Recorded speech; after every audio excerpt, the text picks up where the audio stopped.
नमस्कार, मैं हूं दीपक राय और आप देख रहे हैं नवभारत इस समय हम मध्य प्रदेश विधानसभा के बाहर खड़े हुए हैं।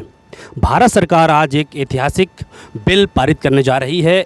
इस बिल के पारित होने के बाद सभी राज्यों की विधानसभा और लोकसभा में महिलाओं को 33% प्रतिनिधित्व मिलना सुनिश्चित हो जाएगा। यानी अगर कोई विधानसभा में 100 सीटें हैं तो 33 सीटें जो होंगी वो महिलाओं के लिए सुरक्षित रहेंगी।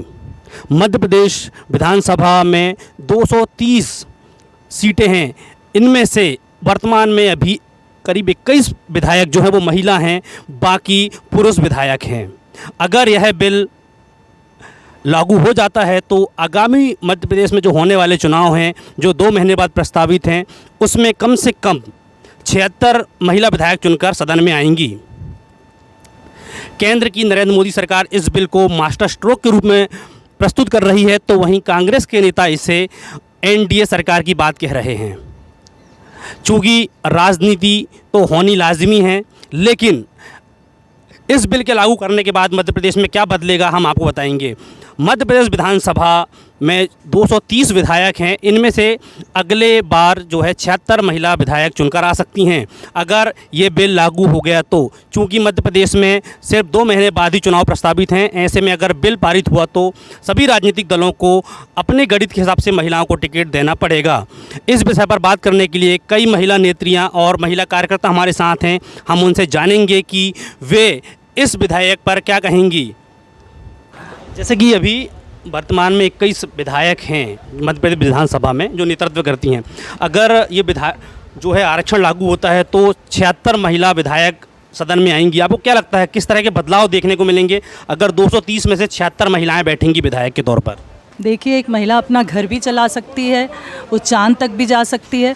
तो महिलाओं की जो क्षमताएँ हैं वो अपार हैं, और महिलाएं अगर विधायक बन के विधानसभा का प्रतिनिधित्व करेंगी तो बहुत सुख की बात होगी, क्योंकि महिलाओं को जितना ज्ञान घर चलाने का होता है उतना ही ज्ञान बाहर के कार्यों का भी होता है। और महिलाओं की बच्चों की समस्याओं को ज़्यादा अच्छे से समझेंगी। तो इसीलिए मुझे तो बहुत खुशी होगी और बहुत उम्मीद है मुझे कि ये जो बिल है वो पास हो जाए। देखिए, अभी बिल पास हो रहा है, संसद में आज पेश हुआ है, बिल पास होगा, फिर उसमें बहुत सारा समय लगना है, क्योंकि आरक्षण जब होता है तो उसमें सीटों का भी आरक्षण होता है, उसमें चुनाव आयोग का काम भी बढ़ेगा। तो पर लेकिन अभी जो आज की खबर है उससे वो स्वागत योग्य है कि मोदी जी ने अपने कार्यकाल में महिलाओं को आरक्षण देकर आगे बढ़ाया है और महिलाओं में एक आशा जगाई है कि वो भी इस देश का प्रतिनिधित्व कर सकती हैं। अब हम लोग इस आरक्षण बिल का स्वागत करते हैं, और जब विधानसभा और लोकसभा में सीटें बढ़ेंगी तो निश्चित रूप से जो सदस्य संख्या आज है वो भी बढ़ेगी। जैसा मुझे लगता है, जैसी संभावना मुझे दिखाई देती है, क्षेत्रफल की दृष्टि से और जनसंख्या की दृष्टि से भी ये सीटें बढ़ेंगी तो महिलाओं को भी अवसर मिलेगा। इसलिए पुरुषों को भी निराश होने की कोई आवश्यकता नहीं है। बाकायदा सबको प्रतिनिधित्व मिलेगा, सब लोग मिल बांट कर काम करेंगे।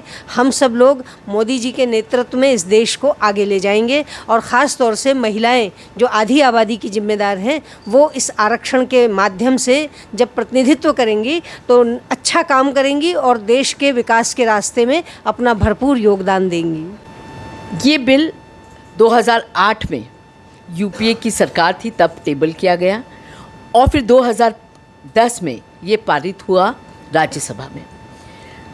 काफ़ी लड़ाई लड़नी पड़ी। मनमोहन सिंह जी के प्रधानमंत्री काल में सोनिया जी सतत लगी रहीं, क्योंकि वो भी राजीव जी के सपने को पूरा करना चाहती थी। 2010 में ये राज्यसभा में पास हुआ, लोकसभा में पास इसलिए नहीं हो पाया क्योंकि कांग्रेस के पास एब्सोल्यूट मेजॉरिटी नहीं थी, और भारतीय जनता पार्टी अगर 2010 में कांग्रेस का साथ देती तो नंबर बराबर थे और ये बिल पास हो जाता, पर दुर्भाग्यपूर्ण ये नहीं हुआ। एक बार मध्य प्रदेश विधानसभा का चुनाव होना है, बहुत कम समय बचा है। हम मध्य प्रदेश के तारतम्य में बात करेंगे आपसे कि मध्य प्रदेश में क्या बदलाव देखेंगी अगर ये इस बिल लागू हो जाता है और मध्य प्रदेश में चुनाव होने हैं तो कांग्रेस पार्टी या भारतीय जनता पार्टी महिलाओं को टिकट देंगी? कांग्रेस की क्या रणनीति होगी?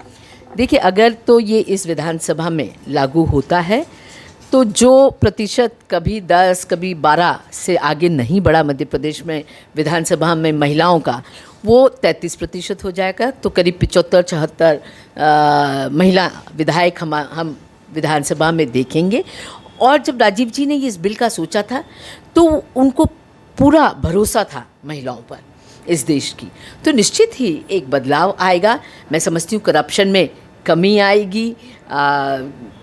जो राजनीति में हम गंदगी देखते हैं, जहाँ धन बल बाहुबल हावी है आज की तारीख में, तो उन सब में कहीं ना कहीं कमी आएंगी जब महिलाएं ज़्यादा तादाद में विधानसभा और लोकसभा में पहुंचेंगी।